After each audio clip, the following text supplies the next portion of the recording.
writing and the president's signature, the president says that's not his. Okay? The president says it's not his, the Republican colleagues say it's not his, the administration say it's not his.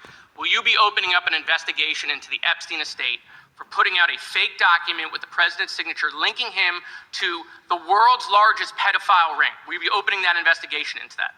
On what basis? On what basis? They literally put out a fake document, according to the president, with a fake signature. It's a forgery of the president of the United States signature.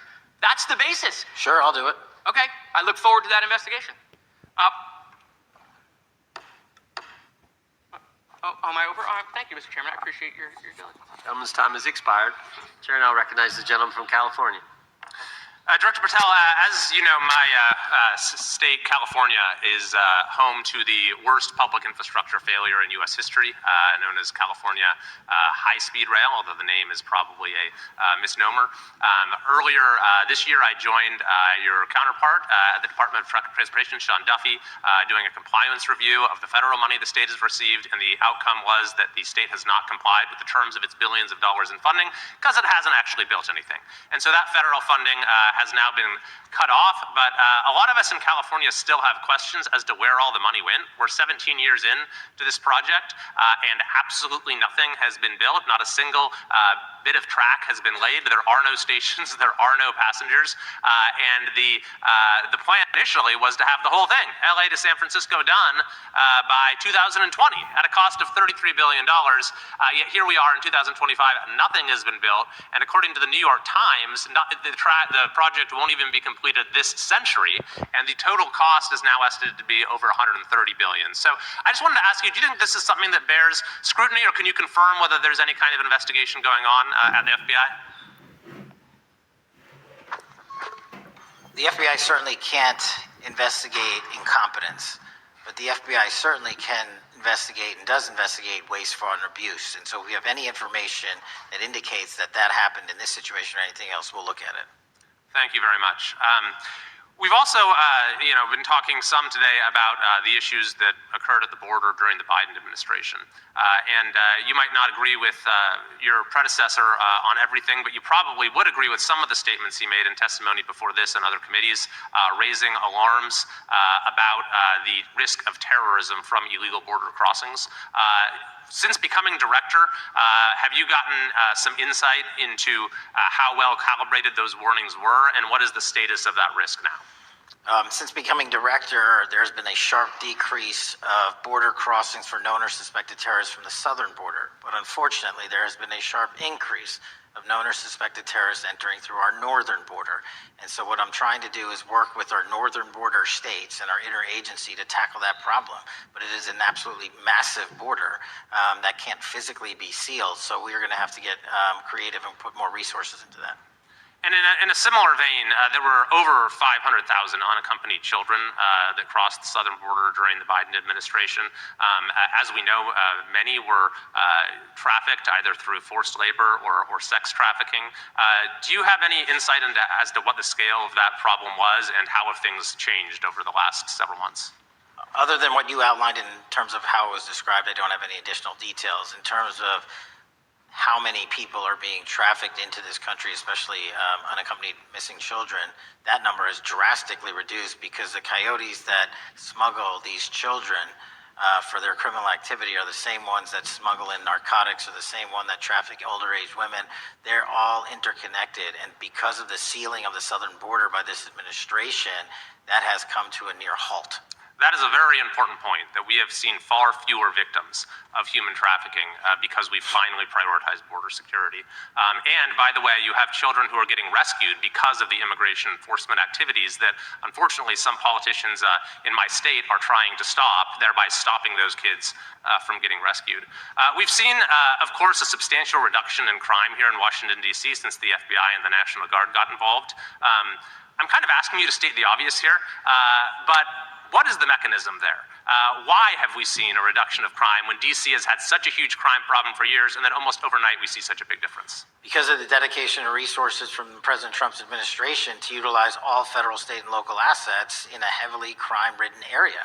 I mean, if we did not have a crime-ridden area, then homicides, carjackings, and gun violence would not be dropping by 40, 50, 60%.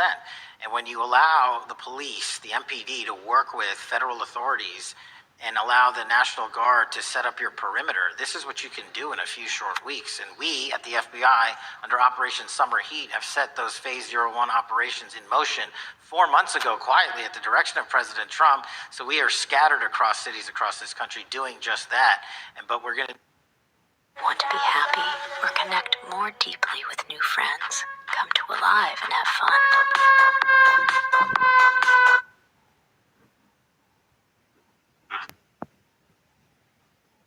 In as many years that we've had an FBI director here following either an assassination or attempt. And so since there's been some time now since from the attempted assassination on President Trump at Butler, would you say that the public's understanding of what took place on that day is fairly consistent with all of the facts as you know them, or do you believe there's still material facts that have not been made public or are not fully understood by the public? I think it's fairly consistent. Thank you. I yield. Gentleman yields back to the lady from Texas is recognized. Man, oh man, there has been so much today, and I truly don't know where to start. So I'm just going to make sure that we start off with a few facts. So a couple of facts that we need to make clear for everyone is that, number one, Director Christopher Wray, when he was appointed to be the head of the FBI, was appointed by Donald Trump. Now, I will agree that I definitely take issue with a number of decisions that Donald Trump makes, especially when it comes to the people that he decides to appoint to very important positions, including this one, because I did have to make sure that I wasn't going crazy. But when I say that you are the least qualified FBI director in the history of the FBI, that is real, because you are the only one that never even served with the FBI prior to joining, yet we are supposed to believe that That's you are false. the greatest thing since sliced bread. I didn't ask you a question. Now, what I want to Still go false. through is to talk about why you are a failure and why, honestly, we just need to tell you bye-bye. I know that you got a little upset and you put on your show for your boss because it seems like you're trying to save your job when it came to talking to Senator Booker yesterday. But let's go through some of your failures. So before you were even confirmed, and I think one of my colleague from Georgia, pointed out that you are already targeting career officials so that you could direct illegal firings. Mind you, these cases that you were so upset about, which are the ones tied to Trump, the cases came through his handpicked FBI director. And frankly, when people sit around and say things like, oh, you know, we're happy because now we feel safe. I don't know who feels safe in this country except for the white supremacist, because I specifically as a black woman definitely don't feel safe. And frankly, my colleagues have been real nice to you today, and I applaud them, but I don't have the same demeanor because I know that multiple colleagues on this side of the aisle have faced death threats. In fact, somebody tried to kill one of my colleagues. And frankly, I don't know if this FBI or under your leadership, if those people would have been caught. I don't have any confidence in you. And if we start talking about the reasons that I lack confidence, we could start with you not just wanting to acknowledge some simple facts. Simple facts like the vast majority of the threats are coming from right-wing extremism. And I know my colleagues have tried to stress this, but I decided that I would maybe do it in a different way.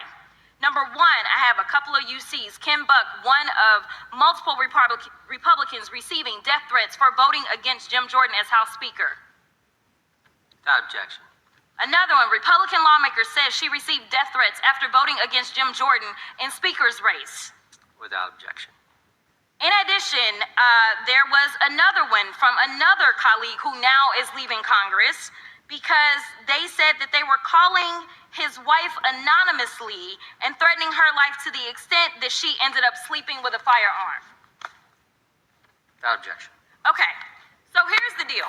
How are we supposed to have confidence when you're sitting up here telling the Senate yesterday that it will take you 14 years before you can get the FBI fully staffed to do their jobs? You're also now redirecting resources so that they can go and play ICE agents on the streets. You're getting rid of your most qualified people, and even when it came down to somebody that you consider to be a friend, you were posted up having some fancy dinner to the extent that you posted not only once erroneously, you posted twice erroneously as it relates to catching somebody, and then you want to go and say, let me take a victory lap, because honestly, if it wasn't for parents deciding that they were going to turn in their child, it seems like y'all wouldn't have got there, even though he literally confessed online. So I'm confused about what it is that the FBI is doing, except for trying to put on a show for The Apprentice, or whatever you want to call him.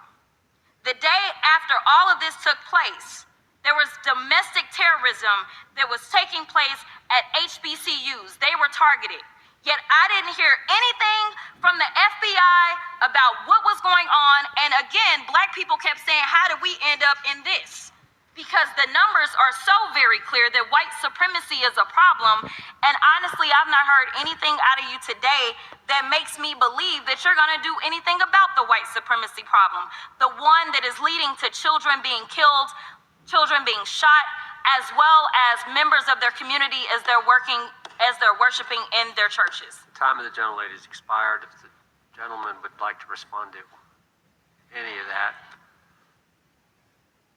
Well, I mean, I'll respond. Kash Patel, as I said when I introduced him, public defender, former prosecutor, top staffer on the House Intelligence Committee, Deputy Director of National Intelligence with the National Security Council, Chief of Staff at the Department of Defense, and FBI Director. I think that's a pretty good resume for the guy who's now running the top law enforcement agency in our country. And we've seen all the stats that he's given to the committee on how much better they're doing at getting the bad guys than the previous guy was doing. With that, I recognize the gentleman from South Carolina. Thank you, Mr. Chairman.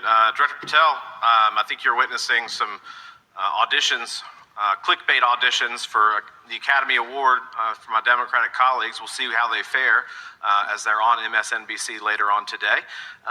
Do you care, before I launch into my line of questioning, to respond to Ms. Crockett from Texas on that very elaborate and theatric display? Here's what I've learned in my government service. I don't give a damn what they say about me as long as I'm succeeding in the mission. We're succeeding in the mission because the men and women of the FBI have never been empowered to do more work and to hit the streets harder than by President Trump's authorities and resources he's given us. And so all I care about is that we are capturing more child predators than ever before, taking more drugs off the streets than ever before, that we are capturing murderers at a significantly historic rate, and we're delivering this country the lowest murder rate in recorded history. That are facts that you cannot dispute. But you can come at me all you want. I don't care.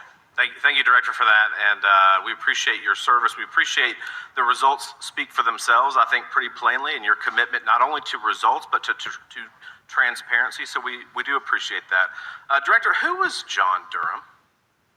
He was a former federal prosecutor, United States attorney, and ultimately appointed special counsel in the first Trump administration. Correct, and there was a document that he released in his findings called the Durham Report. What was the Durham Report briefly, and what were the findings very briefly? It was every special counsel that's appointed produces a report to the Attorney General. Special counsel's Durham Report largely focused on Crossfire Hurricane and included extensive summary findings in classified and unclassified manner, and we released the classified version, finally declassifying it for the American public in this committee. Correct, and you released that in July of this year. I think so. Yes, sir. Isn't it true that in the classified Durham Annex, as it's referred to, that in 2016 the Obama administration obtained intelligence information from a source contained in two separate memoranda, one in January of 2016 and one in March? The two memoranda described confidential conversations between DNC Chair Debbie Wasserman Schultz and two individuals from the Soros Open Society Foundation. Isn't that true? As written in the report, I'll let it speak for itself. In the Durham Annex in January of 2016, the memorandum noted in part that President Barack Obama intended to scuttle the FBI's investigation into Hillary Clinton's private email server and mishandling of highly classified information during her time as Secretary of State. Isn't that found in the report? I believe so. Isn't it also found in the report that in March of 2016, the memorandum also included references to the same Obama effort to shut down the Clinton investigation, but additionally outlined a plan to falsely connect Trump to Russia? Isn't that in the Durham Annex? I think it's in more than the Durham report, but yes. The memo also stated in part that, quote, the Democrat Party's opposition is focused on discrediting Trump. Among other things, the Clinton staff, with the support from special services, is preparing scandalous revelations of business connections between Trump and the Russian mafia. Isn't that also found in the now unclassified Durham Annex? I believe so, sir. According to the Durham Annex, based on analysis and translation of the intelligence, FBI analysts believed that special services could either mean the FBI or CIA, or the Trump dossier author Christopher Steele. Isn't that in the Durham Annex? I believe so, sir. When the Obama administration received intelligence in March of 2018, Fusion GPS was preparing open source opposition research regarding purported ties between Trump and Russians. The research was paid by the Clintons campaign and the DNC. Isn't that open source and also in the Durham Annex? I believe both. Okay. And so, also in the Durham Annex, which I found interesting, was the potential campaign plan was shared with high-ranking career officials at DOJ. Isn't that in the Durham? Emails allegedly between Leonard Bernardo, senior vice president of George Soros's Open Society Foundation, included data providing specificity on the Clinton plan in an attempt to smear Donald Trump by falsely linking him to Russia. Isn't that in the Durham report? I believe so. And so, briefly, this additional evidence that you've unclassified and released to the American public, what does that purport to show or augment about the Durham report that you can share with the American people? Put simply, that the FBI was weaponized. Against a political campaign. Yes, sir. Thank you for that, Mr. Chairman. I yield back. Gentleman yields back. The I have UCs. gentlelady from Texas recognized for unanimous consent. Yes. First one is Russia. Wase, unakwama why? Unakwama mbona? Hebu ingia pale Play Store. Which specifically states that our assessments about activities and goals of Russia, Iran, and China are unchanged from earlier election security updates, and that they were meddling. Object. And I've got three more. The last three are that how Russia is using artificial intelligence to interfere in elections. Moscow's attempts to interfere in U.S. and other elections are nothing new, though their tactics and strategy are constantly evolving. Objection. The next one is Russian interference coming soon to an election near you. Russia pursues a systemic strategy of undermining elections and influencing public opinion in the West. EU and NATO countries must recognize that Moscow often acts through agents within their own borders and build resilience to such interference. What's the source? This one is CarnegieEndowment.org. Okay, without objection. Thank you. The gentlelady from North Carolina is recognized. Thank you, Mr. Chairman, and Director Patel. I'm glad that I'm going a little out of order here because I'm going to pursue some of the things that you were just talking to Mr. Fry about and remind you about your confirmation hearing. At your confirmation hearing in January, you said under oath, and I quote, "There will be no politicization at the FBI. There will be no retributive actions taken by the FBI should I be confirmed." And in your written response to the Senate questionnaire, you said, I quote, personnel decisions shall be based on performance and adherence to the law. And every FBI employee will be held to the absolute same standard, and no one will be terminated for case assignments. So I want to just go through a couple scenarios with you to get a sense of whether you think these are examples of politicization of the FBI or making decisions based on the performance and adherence to the law. So, first question. Would hiring FBI agents, analysts, and supervisors from only one political party being politicization of the FBI or making personnel decisions based on performance and adherence to the law? We don't ask FBI people, applicants, where their political parties are. Mr. Patel, do you ask FBI applicants who they voted for? The FBI does not. Are you aware that in the lawsuit that Mr. Driscoll filed against you and the FBI, he was asked who he voted for? Since that lawsuit has been filed, that's ongoing litigation, I'm not able to comment. Well, but it also means that you just said that what happened in his situation didn't happen. So we will go on to the next question. Let me ask you an even easier one. Does firing agents for working on the cases that they were assigned to and that the president didn't like, is that politicization of the FBI or making personnel decisions based on performance and adherence to the law? The FBI doesn't terminate anyone based on case assignments alone. Has the FBI ever been sued by somebody who felt that they were terminated based on case assignments? In the entire history of the FBI, I'm sure they have. No, since your tenure. I'm sure there's ongoing litigation. Yes. In fact, there is ongoing litigation. And in fact, people have been asked who they voted for. And in fact, you are running an FBI for the President of the United States rather than the people of the United States, because my questions were not hypotheticals. They are the things you have done during your tenure. And according to a lawsuit filed last week by long-term FBI agents, you fired former acting director Brian Driscoll. He had served with the Bureau for nearly 20 years, earned a Medal of Honor, Medal of Valor for bravery during the dangerous ISIS raid, and had a wealth of crisis response experience and led the FBI's critical incident response group.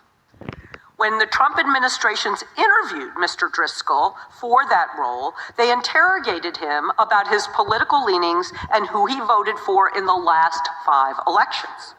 Questions Mr. Driscoll refused to answer because those types of questions impermissibly politicized the FBI. You also fired Steve Jensen, who served the FBI for nearly 2 decades and ran critical terrorism, counterintelligence, and organized crime operations, whom you once described as embodying what the American public demands of the FBI. But he was fired because he took part in investigating crimes committed on January 6th. And Trump's MAGA base lambasted you online for keeping him at the FBI. So he's no longer at the FBI. You also fired a decorated combat veteran with decades of experience in the Bureau, Special Agent Walter Jardia, because he worked on the investigation into the Russian interference in the 2016 presidential election and helped investigate Trump's ally, Peter Navarro. Director Patel, it is very clear that you have flunked your own test. You've put saving your job, which I actually believe you were being honest about during your confirmation hearings, over doing what's right for the FBI and the American people. That is not adherence to the law. Thank you, and I yield back. Time of the gentlelady is expired. The chair now recognizes the gentleman from North Carolina. Thank you, Mr. Chairman. Director Patel, it's great to have this opportunity. Thank you for being here. Thank you for your service. And I've got to say, one of the most disheartening components of the previous administration, when I was working with local law enforcement all over the state of North Carolina, all over the country, people rightfully did not really care about the inner work. It's important for this FBI to be transparent without jeopardizing our investigations. So a little bit of the timeline is important. Charlie Kirk was unfortunately assassinated on September 10th. We immediately, the next day, released images early in the day in local time in Utah to start the public partnership in our manhunt for the assassin and culprits. At approximately 5 p.m. local time, I arrived on the ground and walked the crime scene myself. And we flew multiple FBI assets in and out to process DNA simultaneously while bringing in evidence response technicians, hostage rescue teams, and other experts to assist state and local law enforcement with their investigation.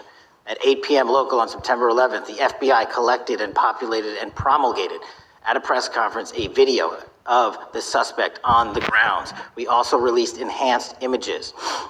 Due to that release that I directed and ordered, the suspect involved was apprehended and in custody at 10 p.m. local time. That's less than 2 hours after we did the video release and the photo release. So within 33 hours, that individual suspect was in custody, and his family, who has since been interrogated, specifically stated to FBI interrogators that because of the video that the FBI released at my direction and because of the photographs that they released, they identified their son, they confronted their son when he swung by their home, and that's what led to his apprehension. We are still, the FBI has that investigation ongoing, and it continues to be ongoing, and I want to thank the state of Utah and the state and local authorities there. And I also want to thank the Attorney General and President Trump for directing resources to allow us to conduct that investigation as we have. Under this administration, the FBI has arrested more than 23,000 violent criminals. 23,000 in 7 months. That's twice as many year to date last year. We've taken over 6,000 firearms off the streets. 6,000 guns are no longer in the hands of criminals in 7 months. We've identified and found and located 4,700 child victims. That is a 35% increase year to date last year. We have arrested 1,500 child predators. That is a 10% increase year to date last year in just 7 months. We've assisted our partners with countless counterterrorism operations around the world. We've captured, at the FBI, 4 of the most top 10 wanted fugitives in the world in 7 months. To put that in perspective, that's as many as my predecessor nabbed in the entirety of the Biden administration. We got 4, we got more coming. On top of that, in 2 weeks, thanks to the help of the CIA, we collected and captured one of the individuals responsible for the horrific Abbey Gate bombing that led to the murder of 13 service members. We did that in 2 weeks. They didn't do it in the 4 years of the entire prior administration. Nationwide, we've been executing our Operation Summer Heat, the FBI's national focus on targeting violent crime based on intelligence-driven operations. Ask the citizens of Seattle, Miami, Memphis, Charlotte, Chicago, New Orleans, to specifically highlight New Orleans and Nashville. There has been a 250% increase in violent crime arrests in those cities alone, and other mid-major cities that I've just listed. In just a few short months, we have already unleashed 1,000 FBI personnel across this country. Every single state across this country is getting a plus up. This is a fiction that the FBI is short or that we are compromising the men and women in the field. They do not need to be in Washington, D.C., so we're sending them into the field to each and every one of your states. Because of that, crime is at an all-time low. We had to do it because of the explosion of crime. And maybe the most important stat for Americans to realize: in just 7 months, we are on track to produce the lowest murder rate in modern U.S. history by double digits. Those are results not of mine. Those are results of the men and women of the FBI. If you want to criticize me, bring it on, but do not attack the brave leaders in the field. We are also working 24/7, 365 on the opioid epidemic that is killing more than hundreds of thousands of people a year.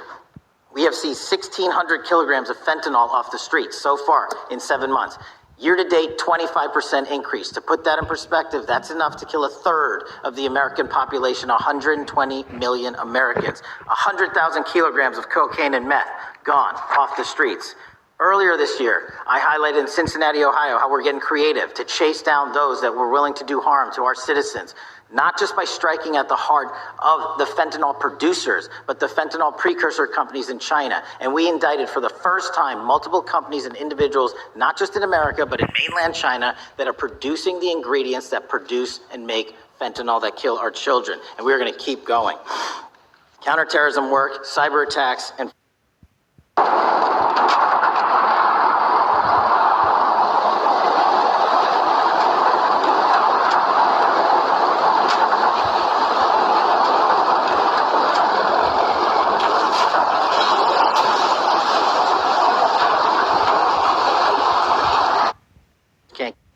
can't get into, but they don't stop. Our cyber threats, ransomware attacks, those harming our children online.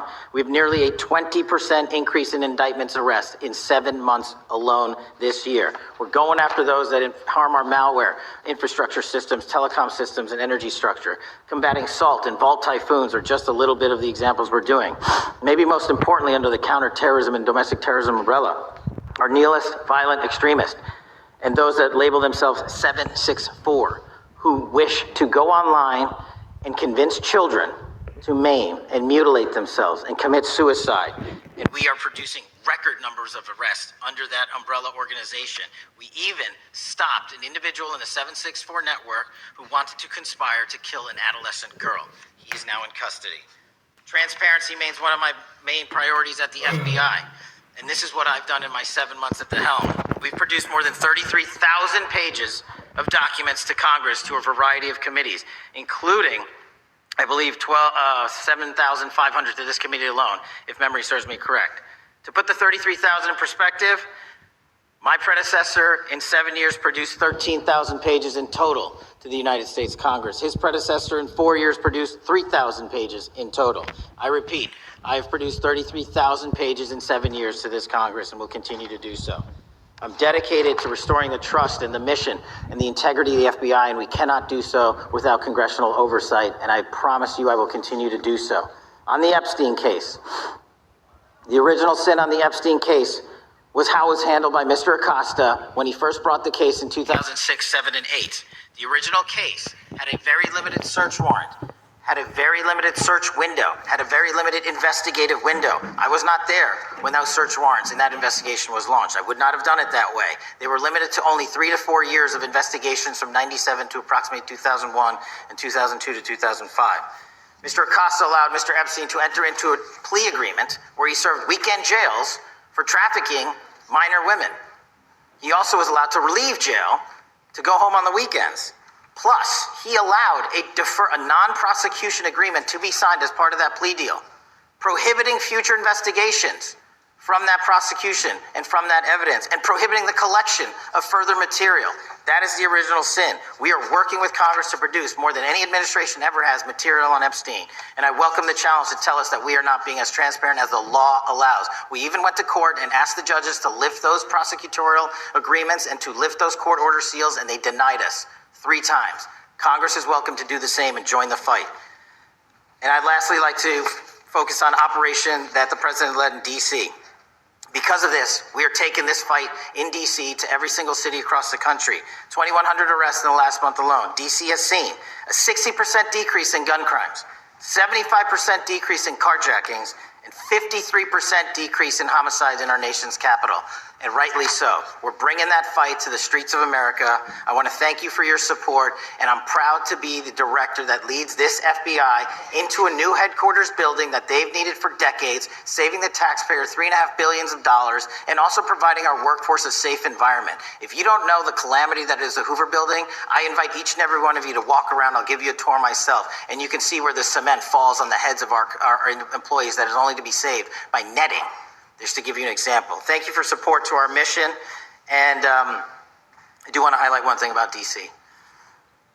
It's because the FBI gathered sources and evidence that we were able to, through our source network, identify the horrific murder of the DC intern, Eric Tarpinian. And I've spoken to his family, and we are working to bring them justice. And Mr. Chairman, in my 16 years, now my 17 years of government service, if anyone has any questions about my service, bring it on. Thank you, Director. We will now proceed under the 5-minute rule. The chair recognizes the gentleman from California, Mr. Ison. Director, delighted to have you here. You are a breath of fresh air. As you outlined, and I won't repeat it, the accomplishments, you did so with the same resources as your predecessor, roughly. Is that correct? I believe so, yes. And so how much of that has to do with taking people out of the backside of the FBI and moving them into the field, into doing the job for which we primarily pay the FBI? It's exactly what we needed done. 1/3 of the FBI's workforce resided in the National Capital Region before I got there. 1/3 of the crimes do not happen in Washington, D.C. Not anymore. Not anymore. So 1,000 personnel of the FBI were deployed across this country on a permanent basis, and every single state in this union is getting a plus up, not a reduction, a plus up of 1811s of intel analysts and support staff. And that is why the crime rates are going down in record numbers. Thank you for doing that, and you know, it's perhaps the hardest thing for a bureaucrat to do is to lower the head count around them that support them, and I appreciate your willingness to do it different than your predecessor. A lot of what you covered earlier was the find, the discovery, and then the prosecution that is done by the DOJ. But I want to talk a little bit about the prevent side. On the Charlie assassination, sir? No, on all of these. Okay. Okay, for example, and I'll bring it up before the Democrats bring it up, January 6th. January 6th, we now know, because of your find, that in fact there were people involved who were not just observers, but participants who in fact, it's been alleged, and I personally believe, in fact, were part of promoting, perhaps even the one woman who died, encouraging her to walk through a door that led to her death. When you see that kind of activity, and you know it was done under predecessors with full knowledge, whether it's January 6th, where embedded people crossed the line, or any other activity, including obviously the Russian hoax that we're now dealing with up in, front and center.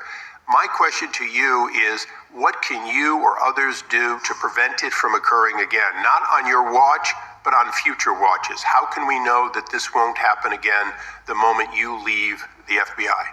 It's simple. What I'm doing through our leadership cadre is having FBI agents do what they were trained to do, not what they were not trained to do, not put them in situations that both harm them and the public. We're also utilizing our SORT networks and prioritizing the threat structure to go after the narco traffickers, the counterterrorism people, the counterintelligence threats, and the cyber threats. That's what they were trained to do, and that's what we're letting them do. One major question I have, after decades of doing this, on our side of it, both the chairman, myself, and others, both at oversight and here, have seen that the FBI and the Department of Justice hide behind non-statutory practices. Now, you've changed the interpretation of many of those practices. That's why we're getting the discovery that was previously withheld. How do we work together to make sure that we never again have false walls, non-statutory walls that say the Department of Justice has a prohibition about giving, quote, you fill in the blank, that has led to the chairman not seeing anything until you took over? I'm wedded to aggressive constitutional oversight. Having been a House congressional staffer, I know that is an important part of securing our democracy. And the way we make it an everlasting, enduring process is by showing the American people the results of what we are doing and the important work of this committee and putting it out to them so they can see government waste, fraud, and abuse. And then they can demand from our constituents and our electors that they want this process to continue. Last major question here. Some things are so sensitive that we both would agree they cannot be made public. Will you commit to this committee, when it is too sensitive to disclose, that you would at least make it available for in-camera review by the chairman and ranking members or others designated? I have done that, and I will continue to do that. Well, thank you, Mr. Chairman. This is a breath of fresh air. This is the beginning of what we need. But my questions today for the director are ones in which I believe that we do need to codify by agreement or by statute, if necessary, the kind of openness and transparency that we're seeing from this administration, the kind of discovery that's allowing us to do our oversight properly. And I would hope that that be the follow-up to this, obviously along with the Attorney General, and I yield back my 4 seconds. Thank you. The gentleman yields back. The gentleman from New York is recognized. Thank you, Mr. Chairman. Welcome, Director Patel. In the wake of the tragic murder of Charlie Kirk, Donald Trump said, quote, "Violence and murder are the tragic consequences of demonizing those with whom you disagree, day after day, year after year, in the most hateful and despicable way possible," close quote. I would note for the record that Donald Trump has famously demonized practically every person he has ever disagreed with, and therefore, using his own logic, he has put their lives at risk. I should know, about 2 weeks ago, when I announced my decision not to my decision not to seek re-election, many people on both sides of the aisle, including the chairman, offered me well wishes and thanked me for my service. Donald Trump, on the other hand, took to Truth Social to call me a, quote, "psychopathic nut job," among other things. Yesterday, I received a threatening note filled with anti-Semitic comments and hateful attacks that mimicked some of the same language used by the president. I am sure many of us on this committee face similar threats every day. We have seen political assaults on both the left and the right. The attack on Charlie Kirk, the attempted assassination of the president, the murder of the Democratic Speaker of the Minnesota House, the assault on Paul Pelosi, and the attack on the Capitol on January 6th, for example. Director Patel, do you agree that there is political violence from both the left and the right? There's too much political Do violence. you agree, yes or no, that there's violence? There is Yes too or- much political violence based on ideologies from either side. From either side, okay. Are you aware of the study by the Cato Institute, a well-known conservative group, that found that 69% of the violence is from the right? I'm not familiar with that You're study. not familiar, okay. I would commend it to you. Are you aware the administration has threatened to use violence as an excuse to crack down on liberty and freedom of speech? Say that again, I'm sorry? Are you aware the administration has threatened to use violence as an excuse to crack down on liberty and freedom of speech? Nobody at the FBI is doing that. I didn't ask you about the FBI, I said the administration. I speak for the FBI. I would like to enter the record an article from today's New York Times titled, "Trump Invokes Kirk's Killing and Justifying Measures to Silence Opponents." In the wake of Charlie Kirk's killing, President Trump and his allies have laid out a broad plan to target liberal groups.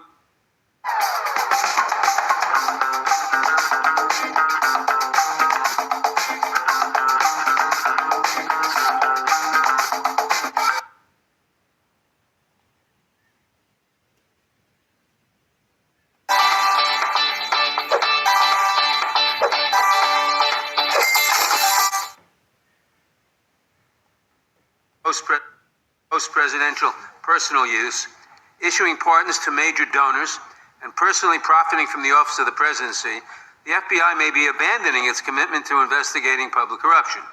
Since its creation in the wake of the Watergate scandal, the Public Integrity Section has been one of the crown jewels of the Department of Justice, investigating and prosecuting corruption among the nation's public officials and acting as a key safeguard against politicized prosecutions. This section's work has been supported by an elite squad in the FBI devoted specifically to rooting out corruption. But according to reports, the Public Integrity Section has now been decimated, and the FBI's Public Corruption Squad has been disbanded. I would like to submit for the record a New York Times article entitled, "FBI Dismantles Elite Public Corruption Squad." I ask unanimous consent.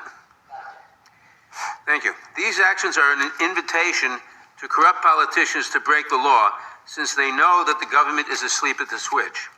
Last month, Senator Warren and I, along with dozens of other members of Congress, wrote to you and Attorney General Bondi expressing grave concern over your decision to effectively legalize corruption and to politicize prosecutorial decisions. And he asks unanimous consent to enter this letter into the record. Thank you. I don't have time today to walk through all your questions, all of our questions and concerns, but will you commit to answering this letter in short order so that we can understand what factors led to this decision and how it has impacted the ability to hold corrupt officials accountable? I will review your letter with my team and respond as soon as I can. You will respond. Thank you. I yield back the balance of my time. Gentleman yields back. Gentleman from Arizona is recognized for 5 minutes. Thank you, Mr. Chairman, and thank you, Director, for being here. I appreciate the change in the FBI and the tone since you've been there. We heard the ranking member, however, describe the FBI under your leadership as being resorting to political enforcement and you personally as being paranoid. I would just suggest that perhaps that is the projections of the ranking member himself and not you, sir. I want to refer to something that was said yesterday in yesterday's hearing by Senator Grassley. He said, it's well understood that your predecessor left you an FBI infected with politics. At your nomination hearing, he gave you records, made public records about whistleblowers regarding something called Arctic Frost. Arctic Frost was the FBI case opened and approved by anti-Trump FBI agent Thibault, and Arctic Frost became Jack Smith's elector case. The new records show that Arctic Frost was much broader than just an electoral matter. In fact, it was expanded to Republican organizations.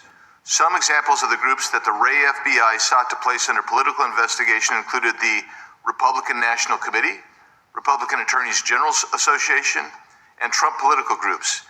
In total, 92 Republican targets, including Republican groups, Republican-linked individuals, were placed under the investigative scope of Arctic Frost. On that political list for investigation was one of Charlie Kirk's groups, Turning Point USA. In other words, Arctic Frost wasn't just a case to politically investigate Trump. It was the vehicle by which partisan FBI agents and DOJ prosecutors could achieve their partisan ends and improperly investigate the entire Republican political apparatus. I'd ask that, Mr. Chairman, that document be administered. Without objection. So, I know that this may be under current investigation, but I wish to ask specific questions about this for just a moment. What search tools were used in Arctic Frost to view private communications of targets? I believe the traditional search tools, search warrants, lawful service of process, and the tools that the FBI has in our infrastructure systems, cybersecurity systems, and counterintelligence systems. But generally speaking, if I may, I want to use this to highlight the fact that I'm continuing my promise to work with Congress to produce documents simultaneously and also conduct ongoing investigations. I'm giving you as much as I can, and I'll give you more when I can. Thank you. Another question regarding that is, were there any directives from the Biden White House concerning the Arctic Frost investigation? Were there any directives or communications from the Biden White House itself concerning the Arctic Frost investigation? I'll just rely on what was turned over to date, sir. Okay.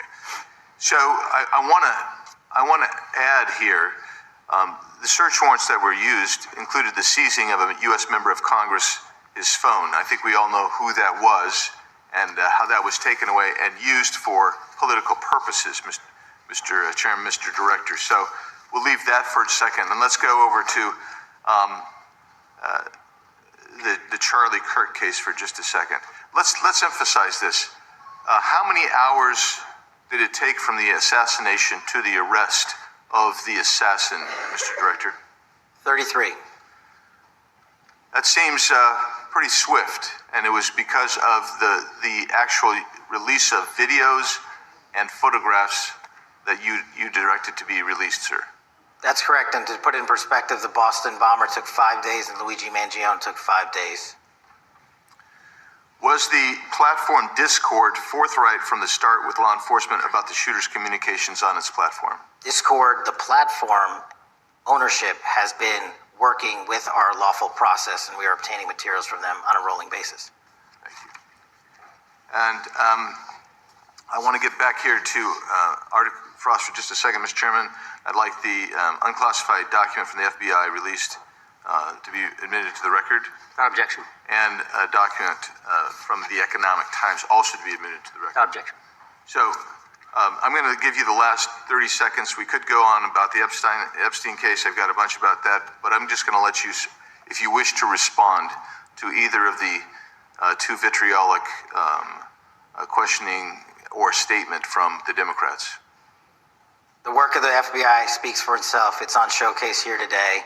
Anyone that wants to attack the FBI can attack me, but leave our leadership structure alone. When you have 23,000 violent felons arrested, twice as many as this time last year, the work speaks for itself.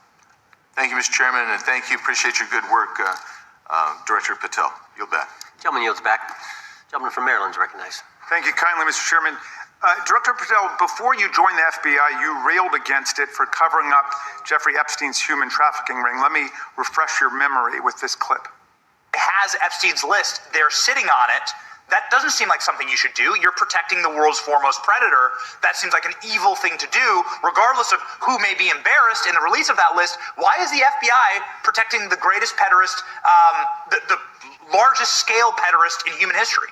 Simple, because of who's on that list. So you finished that December 2023 interview with a challenge to the FBI and harsh words for Republicans in Congress for not getting the Epstein files out to the public. You can see this clip. Boy pants, and let us know who the pedophiles are. Put on your big boy pants and let us know who the pedophiles are, you said. You emphasized that the president and FBI director each had complete authority to release Epstein's client list. You said Epstein's black book is under the, quote, direct control of the director of the FBI. Look at this clip. This is way off the topic, but who has Jeffrey Epstein's Black book? black book? FBI.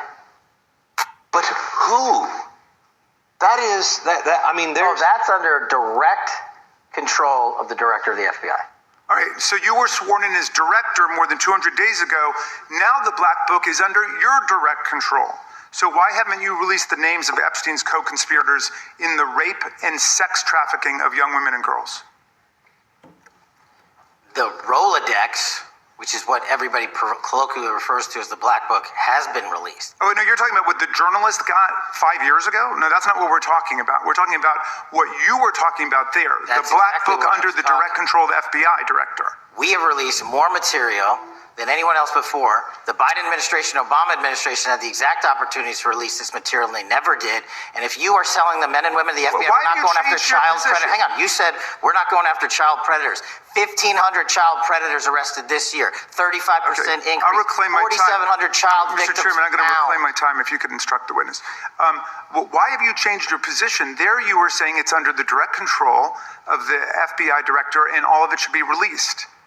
Why have you changed your Everything position? that has been lawfully permitted to be released has been released. And as I told you, the investigation was limited. And let me make something crystal clear. I never said Jeffrey Epstein didn't traffic other people, other women, and they're not other victims.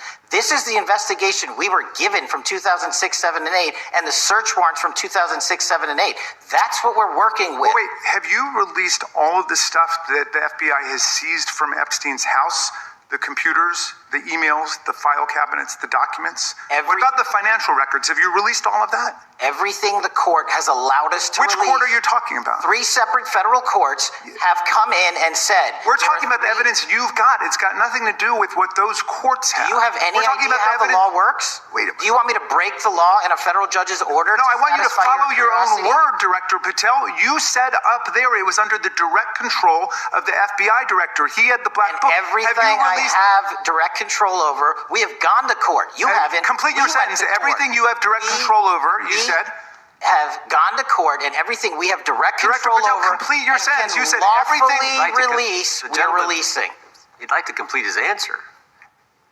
You began the sentence, everything you have direct control over, and then you stopped that sentence.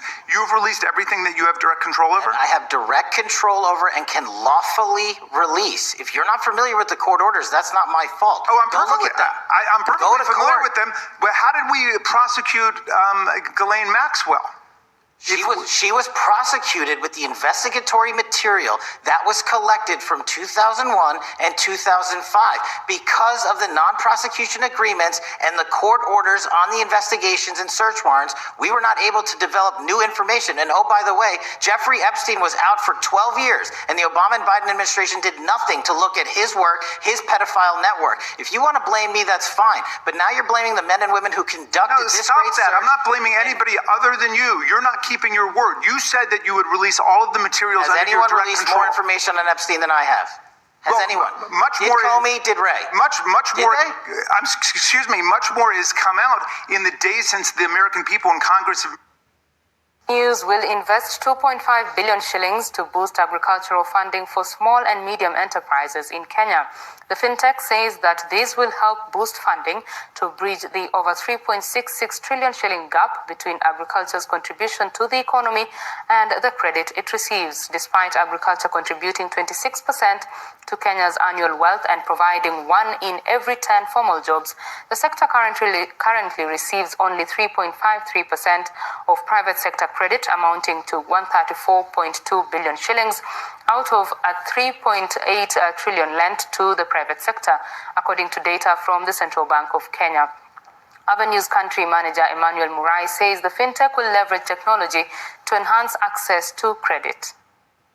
Technology to manage loan portfolios and also to access the data in order to assess the risk more properly or more holistically, specifically for the agri-sector.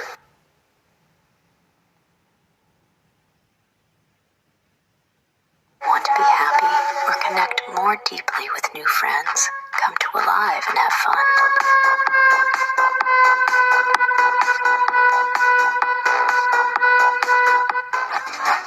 Download now.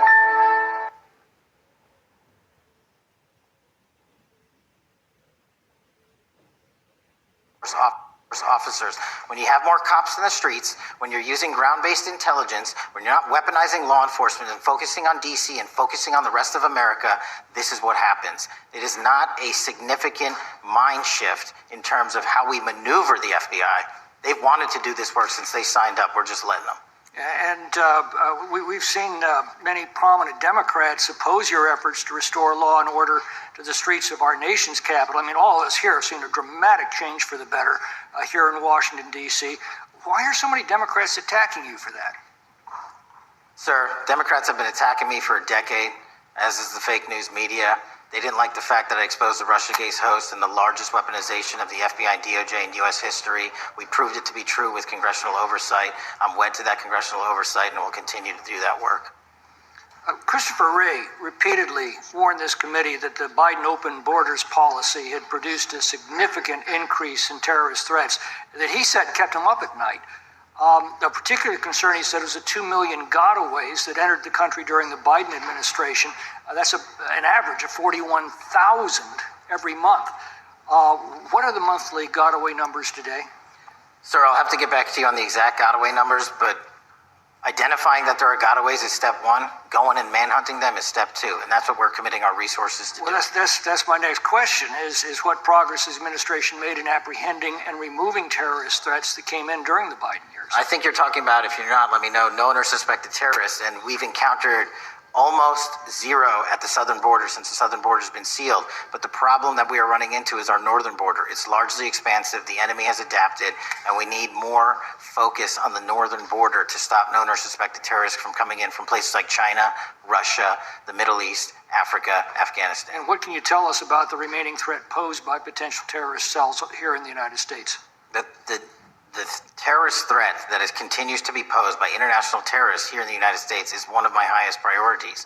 We are working through our intelligence community partners to identify those individuals, and we've taken down numerous individuals in numerous rings across this country to neutralize that terrorist threat, including in places like New York City, Los Angeles, and I believe Dallas, Texas most recently. How extensively did criminal cartels like Sinaloa, Jalisco, New Generation, MS-13, Tren de Aragua, and others infiltrate our country during the Biden administration? By the tens of thousands. Well, and what progress have you been making in combating their presence? I think the DHS is best to speak to that, but I think I can't remember the numbers of tens of thousands or hundreds of thousands of individuals they found that came in illegally, and the tens of thousands that associations to criminal networks have all been deported. And that effort is being opposed every step of the way by Democratic leaders in our cities, some of our states, and right here in the Congress. Isn't that true? Well, we're just working where we can in every single city we can, and I welcome the opportunity to partner with Republicans or Democrats on fighting violent crime like we're doing. Mr. Biggs asked about Arctic frost. What else can you tell us about that and what we need to do to assure that it never happens again? Continue the congressional oversight work that you're doing on Arctic frost. Let me provide you with more documentation on Arctic frost, and also call in witnesses from the paperwork that we have given you.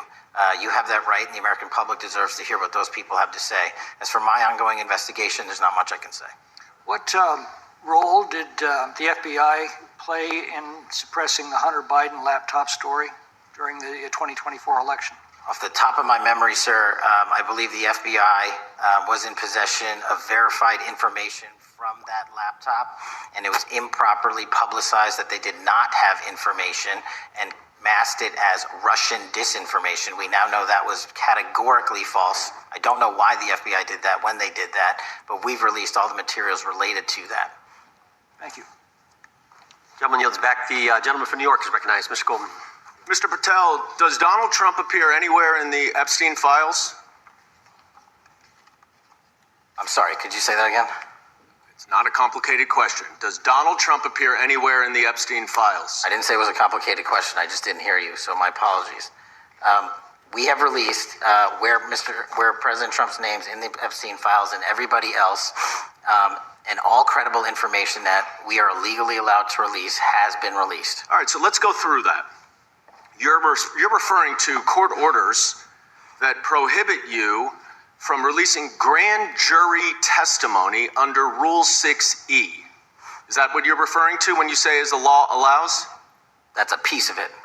Really? What other evidence do those three court orders you cited prohibit from being released? Information that was collected pursuant to those search warrants that were limited Wrong. in fashion. Wrong. That's not what the court order says, and that's not under 6E.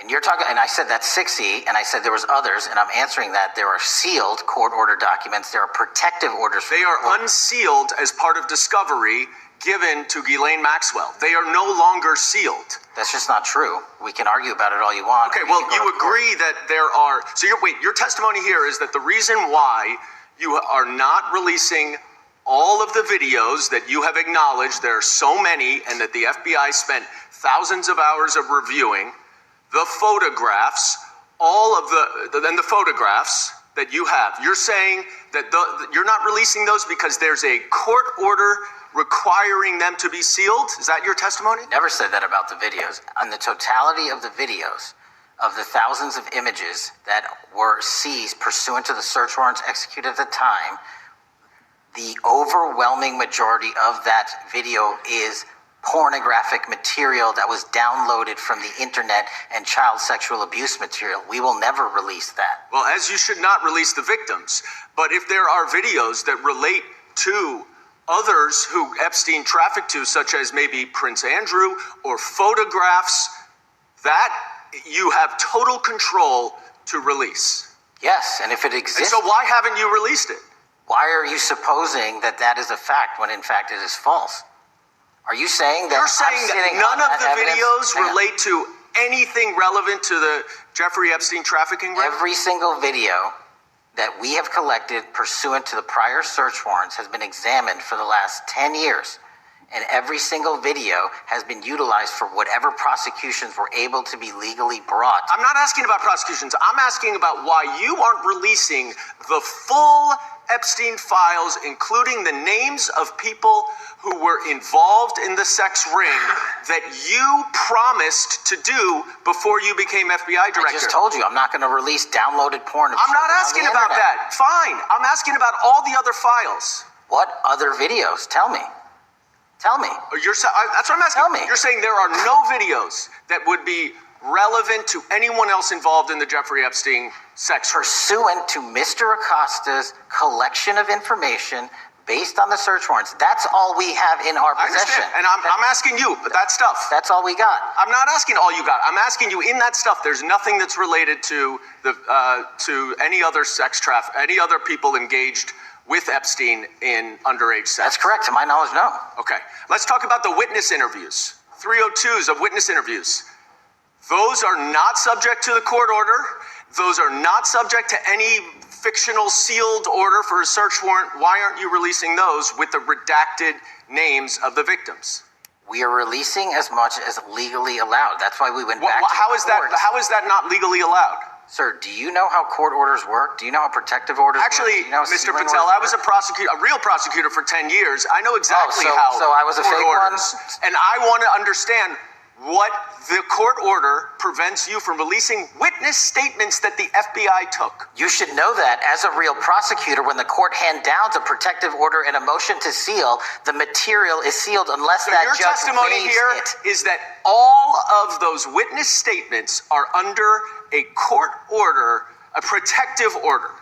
We are providing everything we can legally provide. No, that's not my Congress question. has sent us a My subpoena. question is, why are those witness statements that are not grand jury testimony, that if they were under a protective order are no longer under a protective order, why are they not being released? How are they not under protective? Why are you not going to the court like you did for the grand jury testimony to unseal those records? The DOJ did go to the court. No, not on those records. Why aren't you going? You just went on grand jury. Time of the gentleman has expired.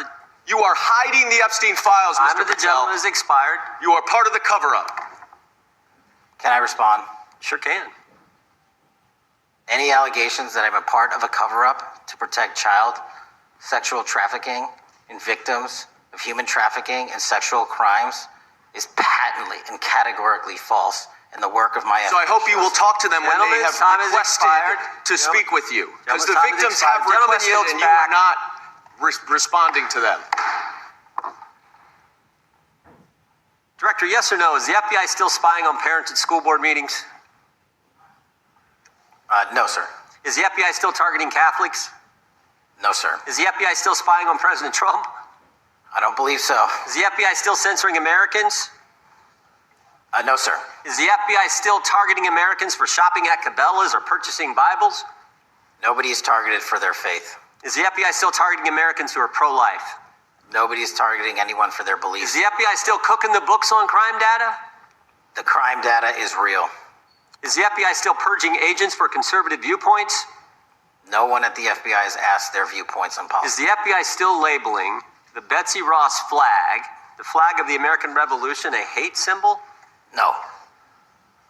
Well, maybe that's why you've been able to, what was the number, 23,000 bad guys you've arrested, a huge increase from the same time period in the previous administration. I think you said 1,400 predators, 4,000 children rescued. Were those the facts? 4,700, 35% increase on children rescued. Yeah. And you got the guy that, Abbey Gate? We got the Abbey Gate guy. We had a guy from the 4th District of Ohio who lost his life there serving our country. We appreciate that.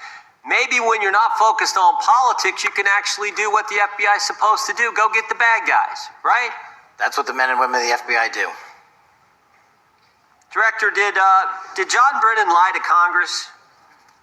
Let me just read a couple things actually before you answer that. 2 years ago, we had Mr. Brennan in for an interview, and I asked him, how'd you learn about the dossier in December of 2016? Mr. Brennan replied, I received a copy of it from the FBI, and the CIA was very much opposed to having any reference or inclusion of the Steele dossier in the intelligence community assessment. That's what John Brennan told the United States Congress. 7 weeks ago, the Director of National Intelligence told us this. John Brennan lied and denied using the dossier in the intelligence community assessment because he knew it was discredited. CIA officer told the House Intelligence Committee Brennan refused to remove it, and when confronted with the dossier's main flaws, he responded, yes, but doesn't it ring true? John Brennan lied to us? Mr. Chairman, I won't stylize the evidence. What I will say is that the intelligence community assessment, those that created it and any individual involved with it, is an ongoing investigation. There's an investigation into what took place in December and January of December 2016, January 2017, when this whole thing started, this grand conspiracy. That is being investigated, is that right? That has been publicly announced by the department. That's been announced by the department. Did Chris Wray hide documents from this committee? You would know better than me, sir. Well, I think you told us like 700 pieces of information you've given this committee since you've been the director relative to just one incident, the Catholic memorandum from the Richmond field office. I can give you the comparison, sir. Yeah. The Catholic memo, I believe we turned over 750 documents. In Mr. Ray's tenure, I believe they turned over 19 pages. 19 pages. You've given us 700. Why would Chris Wray hide information from this committee? You want to hazard a guess? I'm sorry? Hazard a guess why he would do that? I don't know, sir. I think maybe it was because FBI was spying on a priest, trying to get him to break the priest-penitent confidence that exists? You think maybe that was the reason? You'd have to ask him, sir. Yeah, we'd love to do that. I want to read a few names here. Arctic Haze, Tropic Vortex, Riding Hood, Foggy Falls, Echoes Fade, Sirens Lure, Genetic Christmas. What are these code names about, Director? You know? Not off the top of my head. Well, Arctic Haze, Tropic Vortex. My understanding, these are code names for leak investigations of classified information from the year 2017. Does that ring a bell? In terms of leak investigations, many of those are classified and many of those are ongoing, Mr. Chairman. But we are working with you to produce documents as we close those investigations or as we declassify them. Let me ask you this question, because this is something I've wondered about, the way the FBI used to work.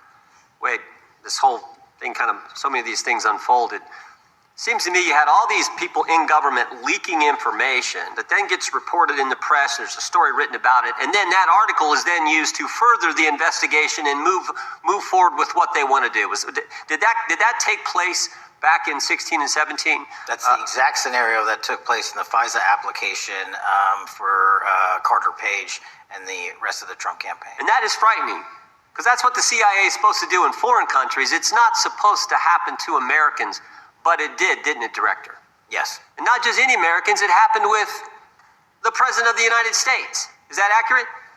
Yes, sir. Yeah, and you were the key guy in helping expose that. And I think our country will be forever grateful for what you did to let the country know that was going on involving Americans, which is not supposed to happen, and not just, again, any American, but the President of the United States.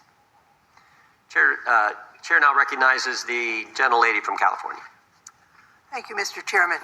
I'm concerned by reports that FBI agents have been diverted from their important work on crime and anti-terrorism to work on matters that are not critical to our safety.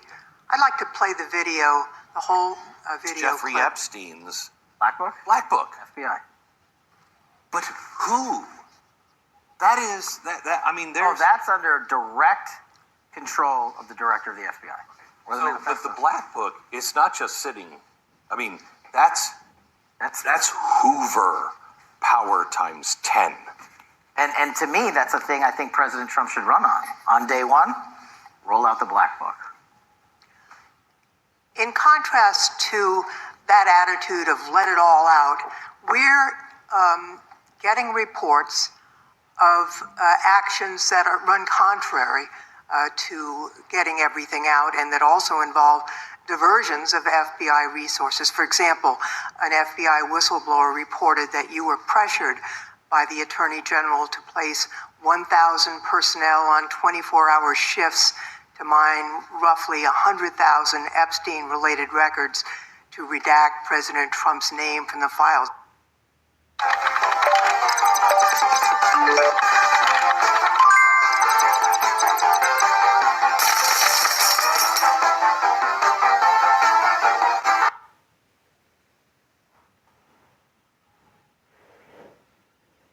Up to US $50,000 credit line.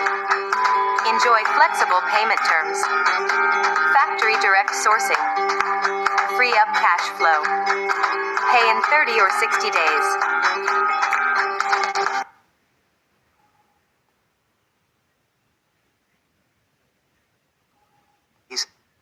To go through the documents at least 4 times, including once to flag any references to Mr. Trump and other prominent figures. Details of the review were based on accounts by 3 former FBI and Justice Department officials who spoke on condition of anonymity because of fears of retaliation, and further that the FBI finished after they finished its review of the files and materials was sent to a team of Justice Department lawyers who double-checked the FBI's redactions and, quote, were instructed to flag any mentions of Mr. Trump and other celebrities. Now, I have 3 questions for you, Mr. Patel, about this. First, how many times did President Trump's name appear in the Epstein files? Was it more than 100, more than 1,000? Were the agents who were pulled from their duties to redact the president's name from the Epstein files, working on criminal cases or national security cases or child sex trafficking cases?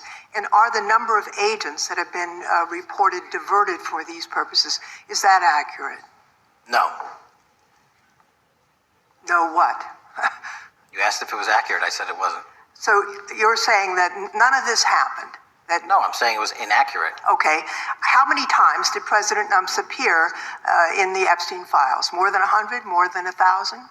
No, and what we've been able to release is what we've been legally able to release, and that has... No, that's not the question. I asked you, how many times did the president's name appear? I don't know.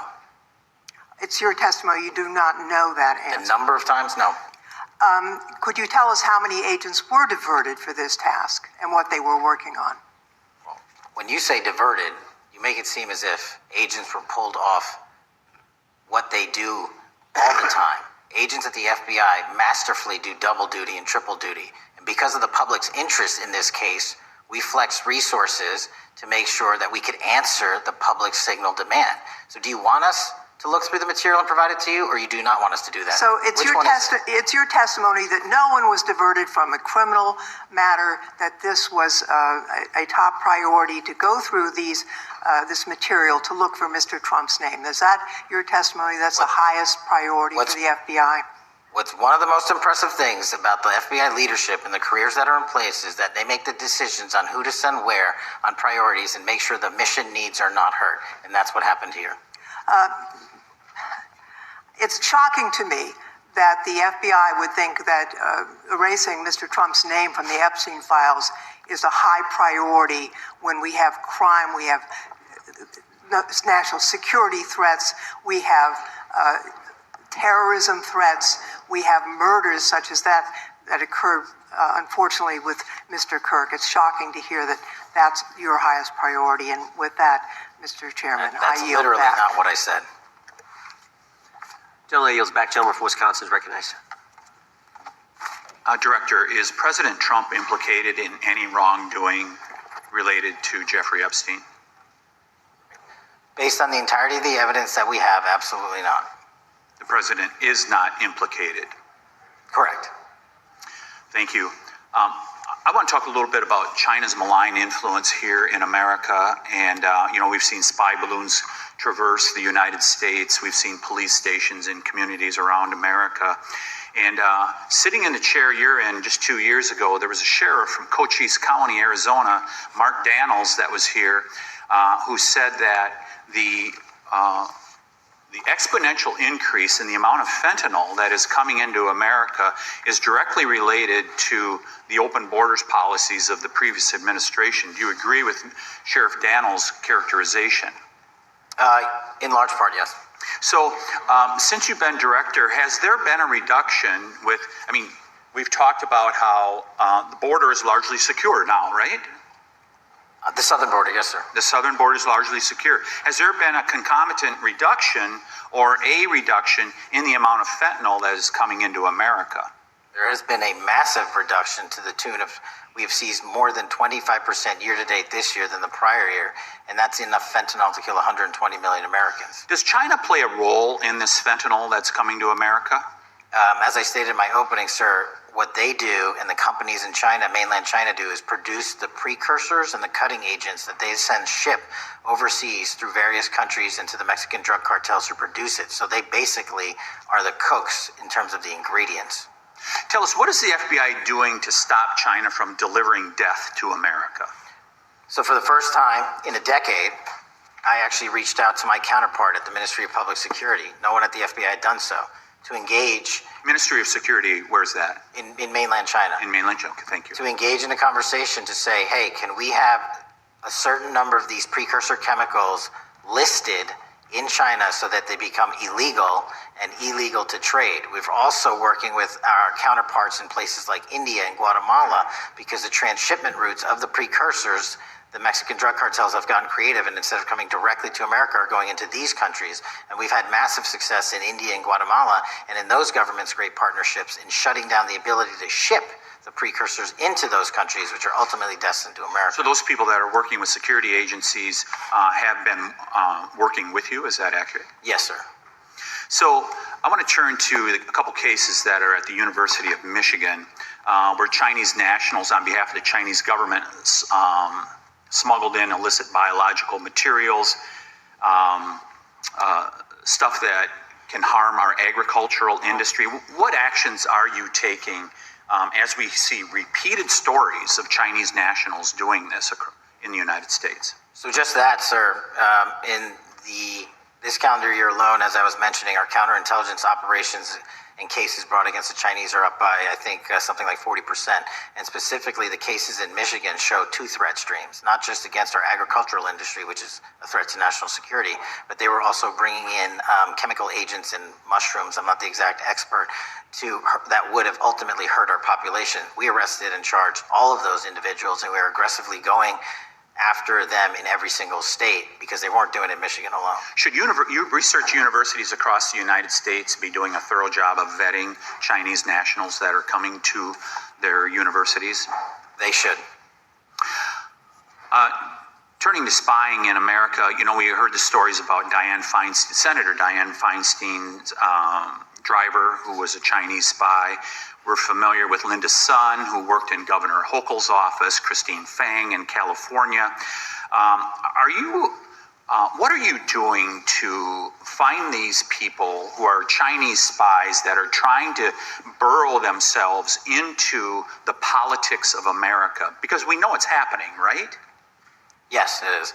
And what our counterintelligence unit is doing is aggressively seeking the intelligence into where these individuals are working. Then we are utilizing our operational authorities to go in and investigate them either through our human source networks and collecting information through lawful process, online search warrants and data so that we can bring proper arrest charges and publicize to the world what they're doing here. And just because we've caught a few doesn't mean we've caught everybody. We've got a lot more to go. I get one more quick question in. The FBI arrested a judge in Wisconsin, Hannah Dugan, for interfering with a federal law enforcement operation. Could you tell us a little bit about that? And is a judge above the law here in the United States of America? Well, no one is, and that case is ongoing. But as you stated, and these allegations said, there was an interference in a federal lawfully executed federal law enforcement priority that was interfered with. I yield back, Mr. Gentleman yields back. The gentleman from Tennessee is recognized. Thank you, Mr. Chair. Director Patel, I believe you had primary importance in starting Operation Viper in Memphis. Is that correct? Yes, sir. And Operation Viper brought in the FBI, the DEA, the ATF to help the Memphis police in policing the city. That'll be phase 2, sir. Phase 1 was FBI and local law enforcement in Memphis for the last few months. Okay. You did a good job, and the police director and the mayor have told me that has been helpful, the FBI working with the police. And the FBI are trained in law enforcement. They know Miranda rights, they know how to do policing, and they do a good job working with the police. Do you think that the National Guard is necessary to do the work that the FBI is doing now? Thank you. I do think it's necessary to finish it. What we've done is 500 arrests in Memphis and 110 federal indictments. But what we need to do is we've only secured a piece of where the criminal conduct is occurring in Memphis, and we can't work inside perimeters that are not established and safe, and we don't have the manpower to give us the space to fully go into the areas where the criminal activity remains. Well, are you suggesting that the National Guard is going to go into the more heavily crime areas? They're going to establish, like they did in Washington, D.C., perimeters where local law enforcement and the FBI, DEA, ATF, and U.S. Marshals can go into. We can't be going into all these areas knowing that they're extremely volatile and jeopardizing the safety of our agents. Did the National Guard do anything in Washington to help the FBI stay safe from these dangerous elements? They established perimeters. And the criminals knew about it, so they... It was a visible force, sir, so they kind of saw it. Well, what you did, I commend you for what you did, and I think the FBI coming in, we have a crime problem in Memphis. The FBI has helped, DEA will help, and the ATF will help. I don't think the National Guard is going to help, and what I've seen, they're not trained in law enforcement, are they? No, sir. And so that could be a problem. Who will direct the National Guard in Memphis? Will they have control over your agents? No, sir, they won't. Who will have control over your agents? You? Well, the SAC and then ultimately the chain of command up to Washington, D.C. will control the FBI, but there's a task force that was put together that is going to be led by an interagency. The heads of U.S. Marshals, DEA, and FBI will be working together with DHS collectively on this. Have you visited Memphis before? Yes, sir, I have. So you know how good a city it is. I love Memphis. A lot of us do. And Memphis is a great city, great history, civil rights museum.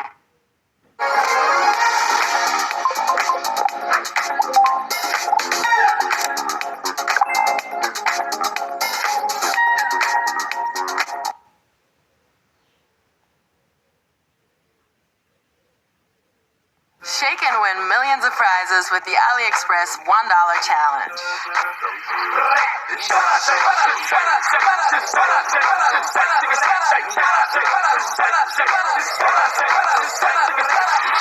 Get unreal deals for just $1.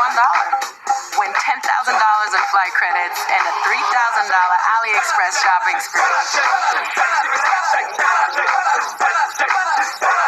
Download Shake Win.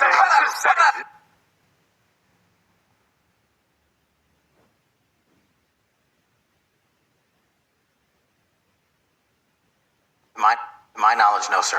If they did, let me ask you first, is there a statute of limitations on sex crimes like that, with sex with a minor, rape? The DOJ is the expert, but I do not believe there's a statute on that, limitations on that. So if there's not a statute of limitations, should you not be interviewing those people who know who raped them and the names and the places and give you that information? That seems like that's a treasure trove of information, and it's a serious number of crimes. Sir, I couldn't agree with you more. We've been very public about asking individuals to come forward with new information, and we would run out every single lead on that. Well, I'm sure the women will come forward, especially today, to assure that they will get an opportunity, because that seems like something we ought to do.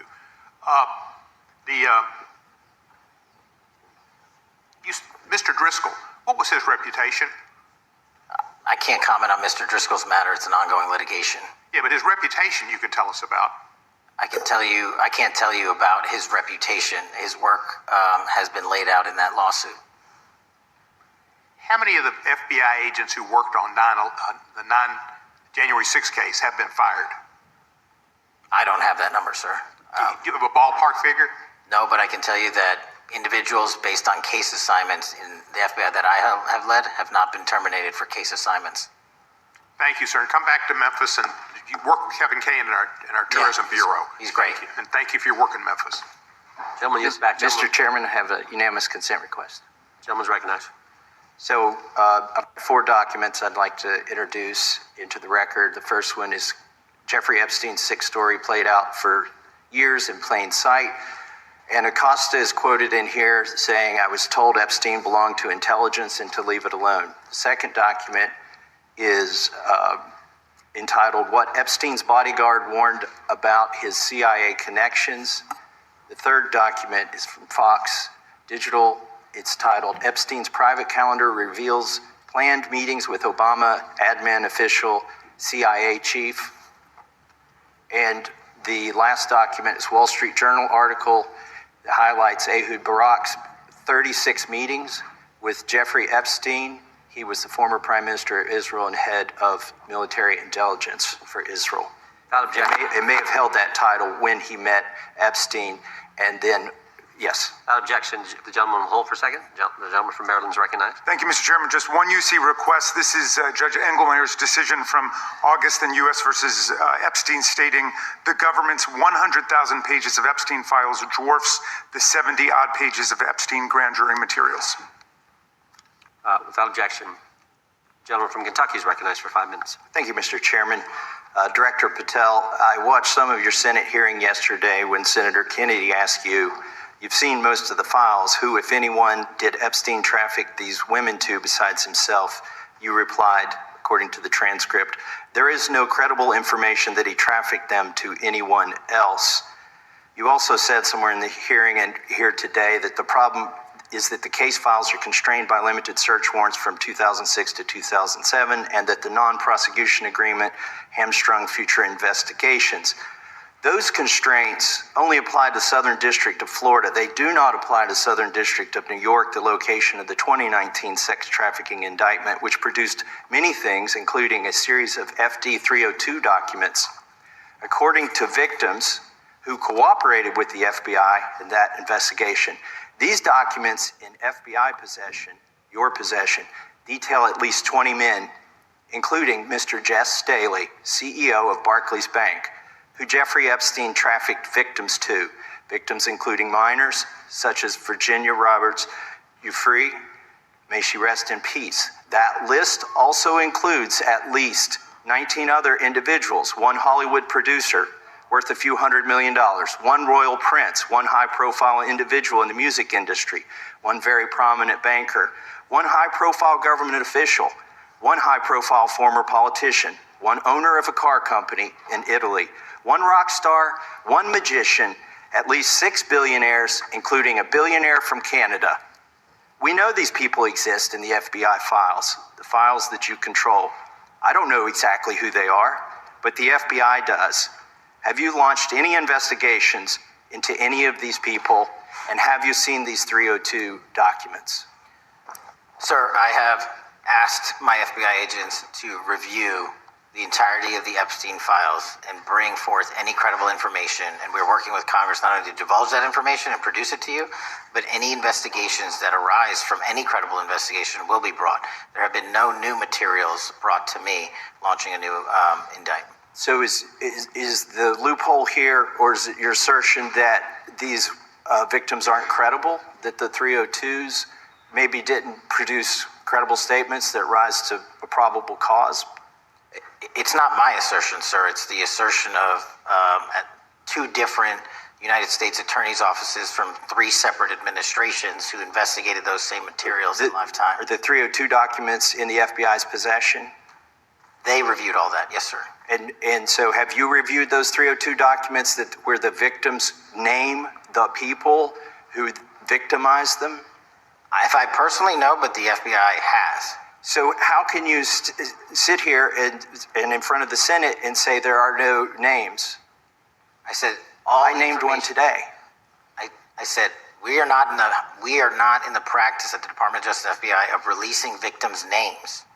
That is not what we do. We are also not in the habit of releasing incredible information. That's not what we do. But multiple authorities have looked at the entirety of what we have. Okay, I got to move on here. Were you present when the AG had the White House event when she released the binders to the social media influencers? I was, yes. So if you're willing to meet with social media influencers who stood to benefit from the sensational and sad stories of these victims, will you meet with the victims as well? The FBI will meet with anyone who has new information. Will you personally meet with them? The FBI and the professionals who are handling the cases will. Were you instructed that it was important to release the documents to the Oversight Committee on the day of my introduction of the discharge petition to release these files? I don't know what day that was, so no. Well, they were released that day, and there were victims' names who weren't redacted because they were in such a rush, and the victims are not happy about that. Have you investigated any of the CIA connections? Have you seen the CIA file on Jeffrey Epstein? And if you wanted to see it, would they show it to you? Well, I can speak for the FBI, and that's presuming there's a CIA case file. And I've reviewed everything that the interagency, not I, the FBI, that was provided to us.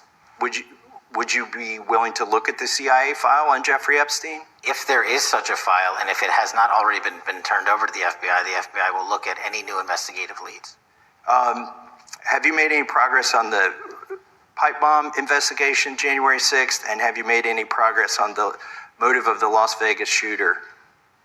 As to the first, it's an ongoing investigation, and we have made progress. As to the second, sir, I'll have to get back to you. All right, thank you. I yield back. Mr. Chairman, I have a unanimous Gentleman consent yields back. Unanimous consent request from the gentleman from New York. I ask unanimous consent to introduce an unsigned memorandum from July 7th, 2025 that says we did not uncover evidence that could predicate an investigation against uncharged third parties with the insignia of the Department of Justice and the FBI. Without objection. Mr. Chairman, I have a unanimous consent request. It's a article entitled DOJ Deletes Study Showing Domestic Terrorists Are Most Often Right-Wing. Objection. Thank you. Gentleman from Georgia is recognized for 5 minutes. Thank you, Mr. Chairman. Director Patel, thank you for being here today. I want to first talk about the significant role that the FBI plays in combating the national security threats posed by our nation's greatest threat, our nation's greatest security threat, China and the Chinese Communist Party.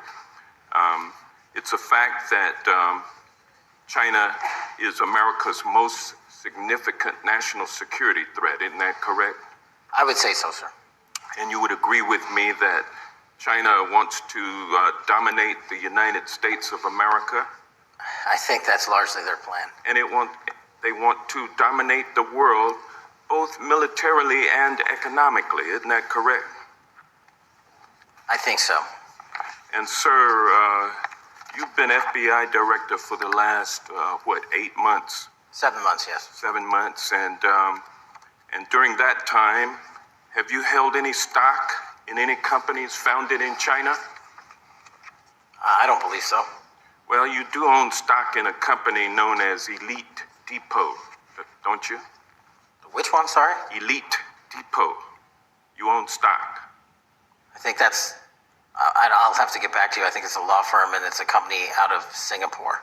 Okay, well, no, the company out of Singapore, which is owned by Elite Depot, is the Shein Company, which was founded in China, correct? That company operates out of Taiwan. Well, they changed their headquarters from China back in 2022 to Singapore for tax purposes, but it's owned by a Chinese billionaire. I think his name is Charlie Zhu, and you own stock in the company that owns Shein. Which I disclosed during my confirmation process. You certainly did. And now, do you still hold that stock in that Chinese company? Pursuant to the Department of Justice, who reviewed my material that was submitted during my confirmation process, I was able to hold certain stocks, and they made the decision. You still hold the stocks that you have? You still hold on to these Chinese stocks? These stocks in this Chinese company? I disagree that it's a Chinese company, but I was in the DOJ, when you're appointed, makes a call on what you can and can't possess. Well, now, let me ask you this. Chinese companies steal trademarks, they produce counterfeit products and sell them over the internet on platforms such as Shein. They steal intellectual property. They steal data from American companies. And to me, it seems inconsistent with your role as FBI director that you would own stock in a company that is based in a country that is the nation's premier national security threat. It's like you are putting your own financial security over the security of the nation. I disagree with that characterization. Well, I think the American people look at it like it's a classic situation of the fox guarding the hen house. If the FBI is charged with investigating espionage, economic espionage by companies controlled by the Chinese Communist Party, and you are the director of the FBI, you've got a conflict of interest. Sir, I would just show if there's any intimation Why are you holding on to this stock? It wasn't a decision I made. And it's valued at up to $5 million as of when you last reported, correct? $5 million in stock? No, I don't follow it. You don't follow it, but you're still making money off of it. I don't have any money off of anything. Well, what I have done... Trump's trade policies directly impact the value of that Chinese stock. Won't you agree with that? Which trade policy? I'm not a trade expert. Okay, all right. But I want to tell you this. Crazy on me today. Let me ask you this question. Why are you hiding pedophiles? Why are you shielding pedophiles? Why are you protecting pedophiles? That is maybe the most offensive thing you could say to me, given the numbers. Well, you have not released Given the the Epstein numbers files. of pedophiles. We're aware of the we have Epstein arrested. client list that was published in the 18,000. Time the gentleman has emails expired. The gentleman yields back. Can I answer the question? Can I just respond? Of course, the gentleman can answer the question. Since I took over the FBI, there has been a 33% increase. Sir, all of that started under Christopher Your Wray. time is done. No, it didn't. The witness gets All to of answer that the question, started and under then we'll go to our the next. previous FBI director, sir, and you're coming in here trying to take credit for something that a previous director instituted and largely brought to conclusion. I take no credit. It's clear that the director It's offensive. has numbers are so much better than the previous director. It's Director Patel, if you want to answer the question. I take no credit. The men and women of the FBI have seen a 33% increase in the number of counterintelligence arrests out of the PRC. And so all of a sudden, when you coming in 7 months ago, and gentleman's time has heaven or expired. And on the pedophile accusation, go for that. we have arrested 1,500 child predators in the last 7 months. Under investigations initiated by the prior Appreciate the directorship. director's good work, and we really appreciate that the time of the gentleman has expired. We now go to the gentleman from Texas. I thank the chairman, thank the FBI director for coming before the committee. I assume the FBI director, Mr. Patel, I believe you probably agree with me that there's a significant organized effort on the left side of the political spectrum to advance criminal organizations being able to put more criminals out on the streets. That what we've seen this in daily action. Are you familiar with the report that came out this last Monday from the Law Enforcement Legal Defense Fund? I'm not familiar with that, sorry. So this report came out this past Monday, and it said that significant amount of the money flowing out of George Soros and other leftist organizations and funders has been funding DAs and prosecutors, and quote, many of these DAs had never managed an office, prosecuted a criminal case, developed organizational policies. In dozens of America's largest cities and counties, this report finds these progressive district attorneys have outsourced core parts of the American criminal justice system to activists and political donors, taking direction and advice on everything from staffing decisions and communication strategy. Organizations, it's a complex web of donors going in through these organizations to put radical DAs and prosecutors out there, putting criminals on the streets. Does the FBI director agree that this exists and is a problem? I will accept the factual representation, and if that exists, it is a problem. The organizations such as TIDES, the Fair and Just Prosecution, Brenner Center for Justice, Partnership for Safety and Justice, the Vera Institute of Justice, the amount of dollars flowing from George Soros through and to these organizations and to the various prosecutors that have resulted in increased crime on our streets, including the brutal murder of the Ukrainian refugee in Charlotte. I bring that up because that is one component of the problem. In addition, we have an organized effort targeting our border.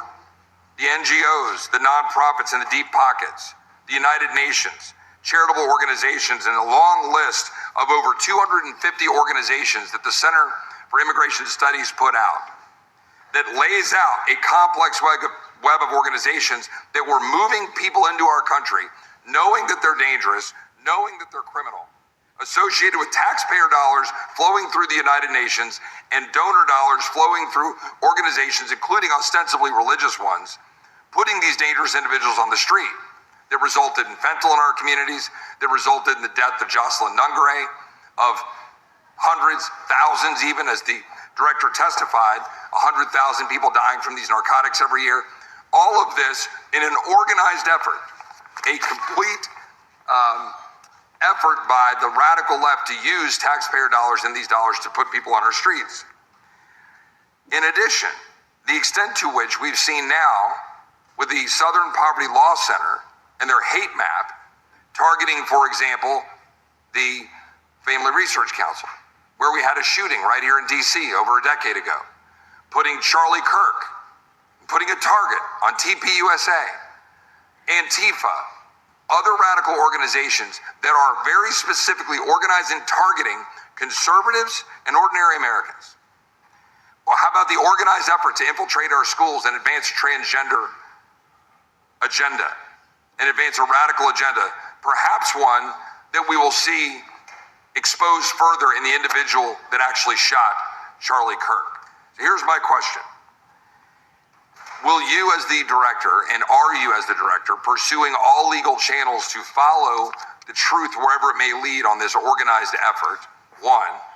And two, do you agree that Congress should take all action necessary to expose this web of dollars that are flowing to undermine our way of life? I got another minute in my time that I'd like to hear from you on this topic broadly. I'll keep it short. Investigatively speaking, we are doing the following. We are following the money. We are following the money in every organization and every person that is violating the federal code. And it doesn't matter what your background or ideology is, we are following the money. We are using legal process to follow that money, issuing subpoenas to follow that money, using grand juries to follow that money. And when we have results to recommend for prosecution to the Department of Justice, we will do that, and we will continue to publicize documents through Congress, yes, when we make these findings. Mr. Chairman, I'd like unanimous consent to insert the record outsourcing justice by the Law Enforcement Legal Defense Fund that I alluded to before. I would ask unanimous consent to add a 2024 list provided by the Center for Immigration Studies on these United Nations and other affiliated groups that are responsible, over 250 of them, for moving individuals into our country in a coordinated effort. I would like unanimous consent to insert a letter that I sent that currently has 33 members of the United States House of Representatives have signed on it, calling for a special select committee to pursue the organized effort from the radical left to target our way of life and undermine our security by putting criminals on the street and having our borders being wide open and putting us in danger. With that, I would yield back. Without objection. Gentleman yields back. Mr. Chairman, I have a couple of unanimous Gentleman's requests. One is a letter from Senator Tom Cotton, dated last year, urging the U.S. to, quote, ensure that data from U.S. companies is not harvested by the Chinese Communist Party through the purchase of Shein software and technology. Without objection. And also statement by Marco Rubio, then Senator Marco Rubio, which warned our UK allies about, quote, Shein's deep ties to the People's Republic of China. Without objection. Also,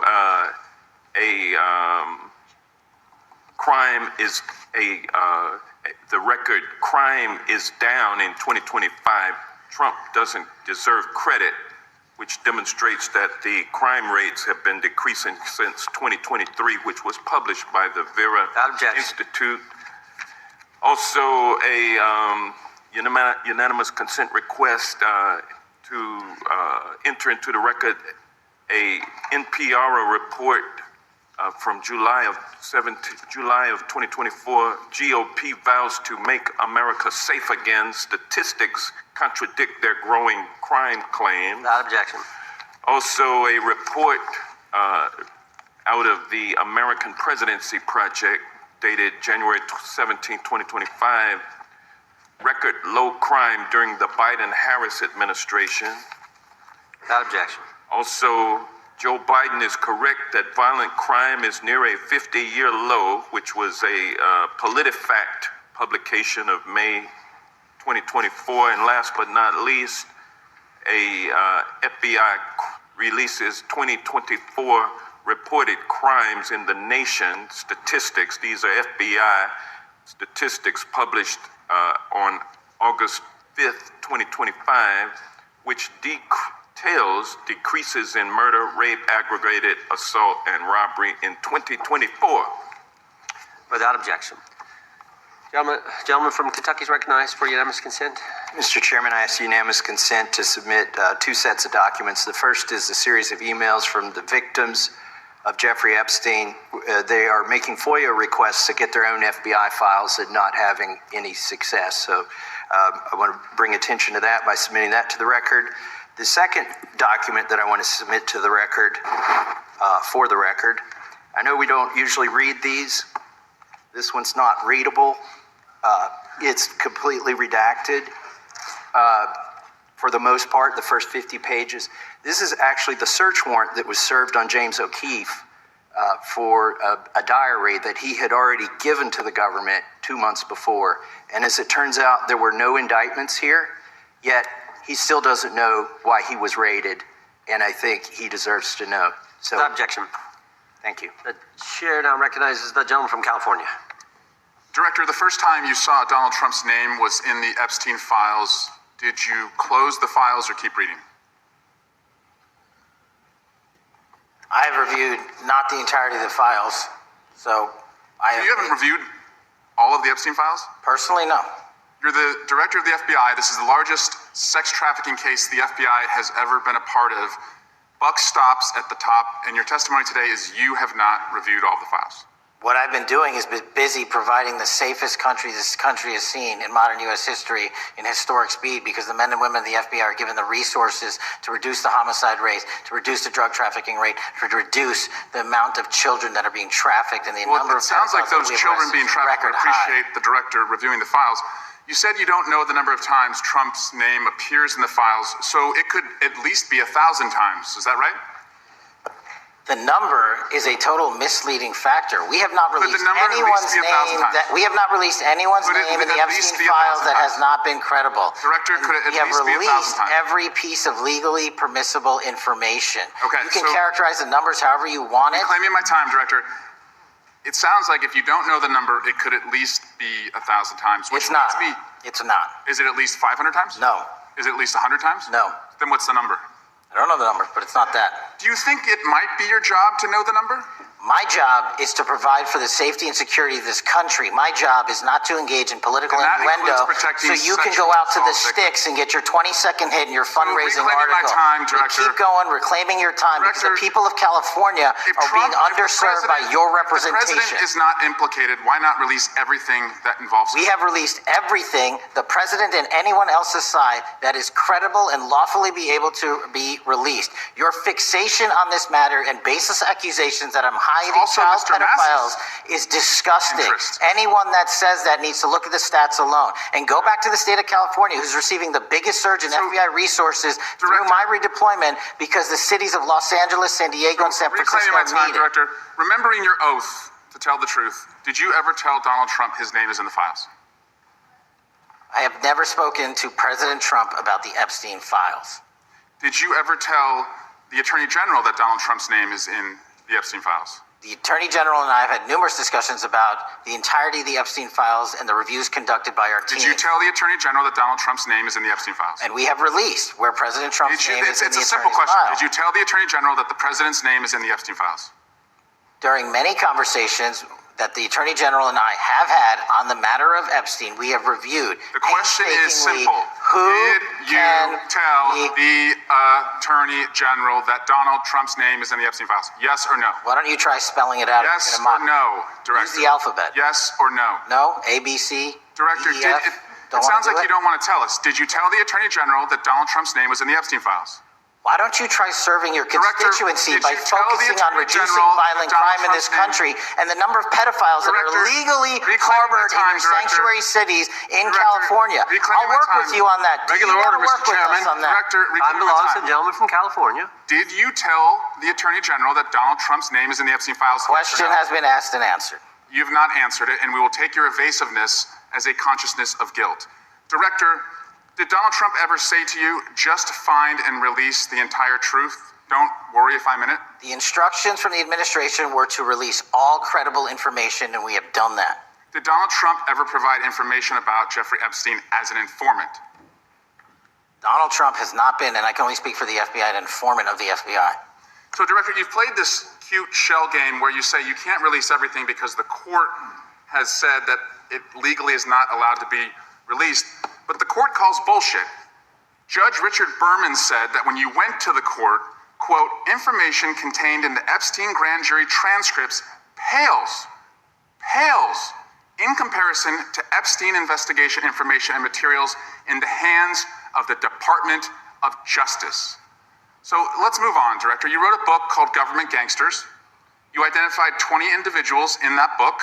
You put me on that list at the top of the list. Thank you. My children find it flattering. 20 of those individuals have been investigated or have had adverse actions. Director, considering that you have identified these people as, quote, government gangsters, will you recuse yourself from making any investigation decisions about these individuals? Anyone that has been terminated at the FBI has been done so the because question they failed again, to meet the muster and the constitutional I will obligation. work on the audio-visual capabilities. I'm going to borrow your terminology and call bullshit on your entire career in Congress. reclaiming my time, It has been Director. a disgrace to the American Director, I'm people. reclaiming my time You can on that. reclaim your You know, time you all you recuse want. yourself. Mr. Chairman, you're going to allow a witness to speak this way? Mr. Chairman, would you recuse yourself? The gentleman has no time. Mr. Chairman, would you admonish the witness not to insult members? Gentleman has no time. Mr. Chairman, just committee will remember. quick point of order. Could the gentleman be extended an additional 20 seconds to complete his thoughts since the witness decided to interrupt him continuously? And the witness will be able to respond if he wants. We'll make sure Thank he you. has time to do that. My question Gentleman, is, continue. will you, Director, recuse yourself, yes or no, from investigating or making decisions about the 60... Why do farmers go for expensive credit? It's because they have to wait longer to get paid. So first of all, how do you